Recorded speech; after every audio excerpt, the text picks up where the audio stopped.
Okay, so what I've decided to do here is what you're probably looking at, or what you think you're looking at, is a normal Tippmann 98 custom, just normal paintball gun, CO2 cylinder.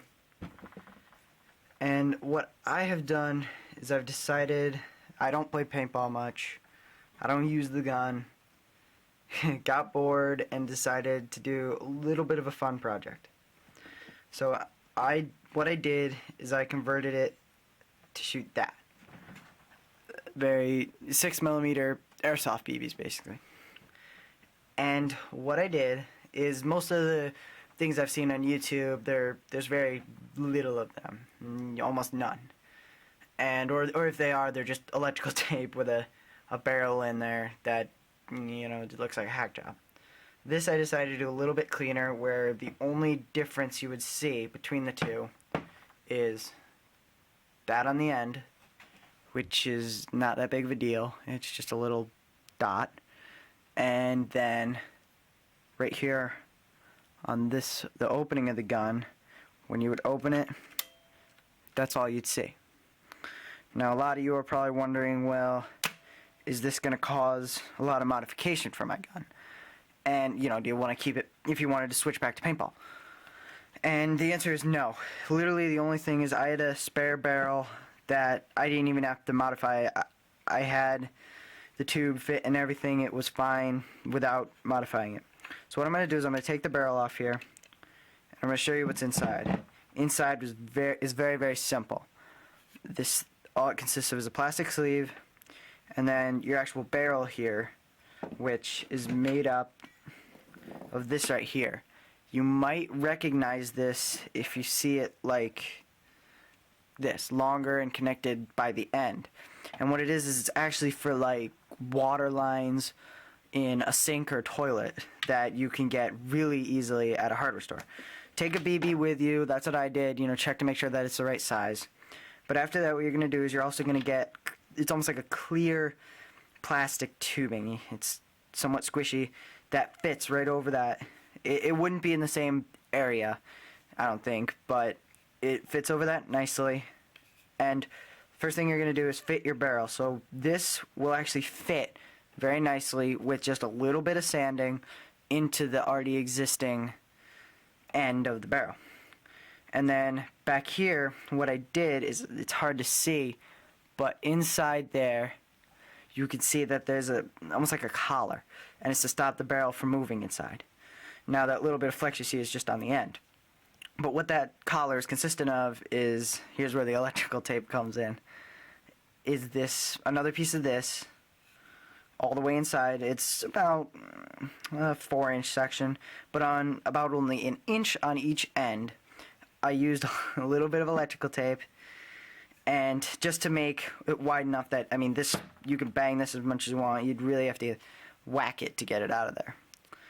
And then next what you're going to do is, this is where a little bit of fine-tuning might be required. And what you're going to do is this piece right here that you were going to cut, it's about, I don't know, 1.5 inches long. And what you're going to do is inside the barrel of your gun, this piece right here that you see now kind of moving down and up, that's the piece that actually loads your paintballs for you. So, the paintball drops in, and then boom, your gun fires. So what you're going to do is you're going to get this so it fits just in there. And how you're going to do that is you're going to take your barrel. I did this before I put the barrel in here, but you can do it. You can do that first because you'll probably have some extra. You can also see where the actual air comes out down there. You can see the hole way down there. That's where the actual air comes out, or CO2. And you'll find that this tube fits really nicely with just a little bit of pushing into that sleeve, or that area. And what you're going to do is this plastic sleeve is then going to come over it and slide into place like that. Now, this is where the fine tuning comes in. You might need like sandpaper. I started with 60 grit and then kind of moved on to a very fine, like 120 or 200 grit. And what you want to happen is you want to end up so that your actual loader right here slides nicely over the surface, but still makes somewhat of a seal, because that's what you're going to rely on in order to get the seal to get that Airsoft BB going. And so what you're going to do is, after you've fitted all that, this is where it gets, I haven't done this step yet, but this is the next step. I thought I'd kind of make a video because otherwise it'd probably be an hour long. But the next step is you want to have enough space in there between the collar. You don't want to put it right on the end. You want to have about a half-inch space, because this thing, your feeder tube right here actually does come out. You can kind of see it goes past the threads, so it is going to go into the barrel a little bit, but otherwise that's no big deal. Next step is that I will do in a separate video, is right here where you can see the barrel is going to come in. Now you might be wondering, well, how the heck do I get how do I get a BB in there? Now right now, this setup, while it's really nice, I want to set it up first so that you have to manually load it into the hole. It's no big deal. You know, you put one in, boom, and luckily with this gun it opens itself back up. You put another one in, boom. So it'll be almost more like a sniper rifle deal. But later models that I work on, they may actually be semi-automatic where it drops in. That's gonna take a little bit of fine-tuning, but I'll get there. After that, but what the cool thing is with this is, like I said, there's no harm to your gun. The only thing you ever change with your gun, there's no internal mods. This is completely stock. The only thing that's gonna end up changing is you might have to use up a barrel. But you can, with this, I made it hard, so it's probably not gonna come out very easily. You can make yours a little bit thinner so that it can, you know, maybe by banging it a little bit, you can pull the actual barrel right out with the collar, and then go back to paintball with it if you wanted to. But mine, I think I'm gonna make it harder like that because I do have another barrel for this gun. And now you guys are probably wanting to see it shoot, so I'm gonna set it up.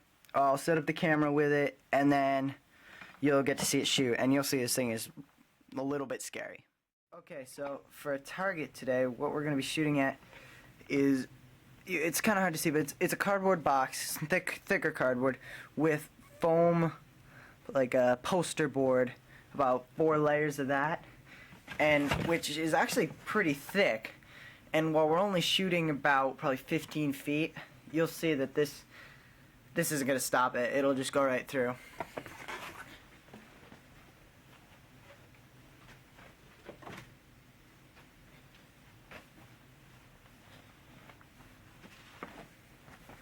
So now what I'm going to do is, I don't know if you can see, yeah, there's the barrel. So what I'm going to do is I'm going to try to make it so that you guys can see it as it goes down.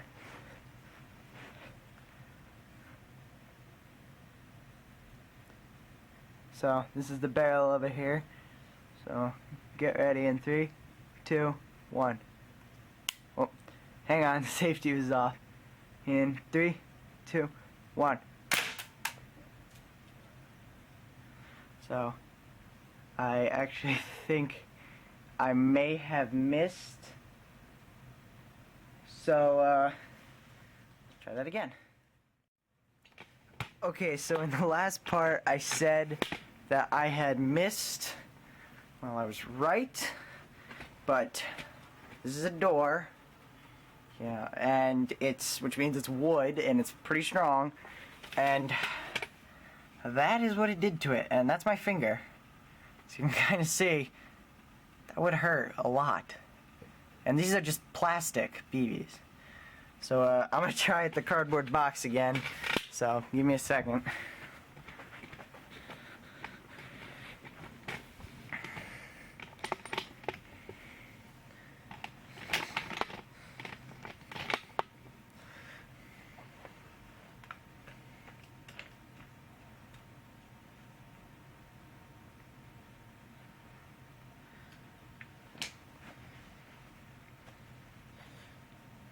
Alright, so I took the barrel off.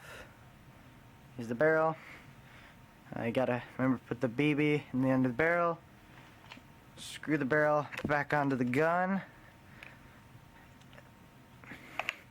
And see, this is an example of just how you can still do it. It's pretty easy even without the cutout made, even though I haven't made the cutout yet. So, alright, here we go in 3, 2, 1.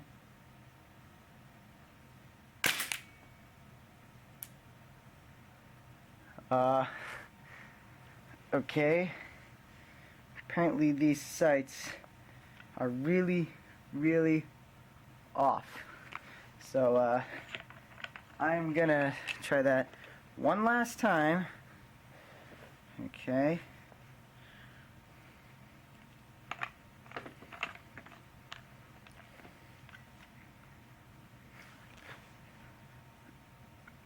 Three, two, one.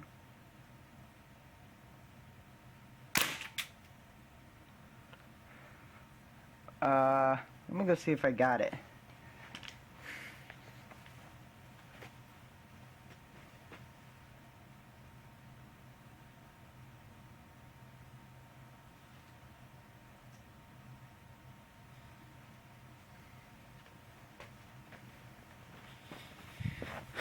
Okay, well, of course, me being me, and with this gun being so crazy that I can't aim it, but apparently I can make holes with it. So this is the one I showed you before. There's another one in a door. They are together. And then this is a wooden chair. And look, I don't know if you can see that, but it made a dent. It's not just a little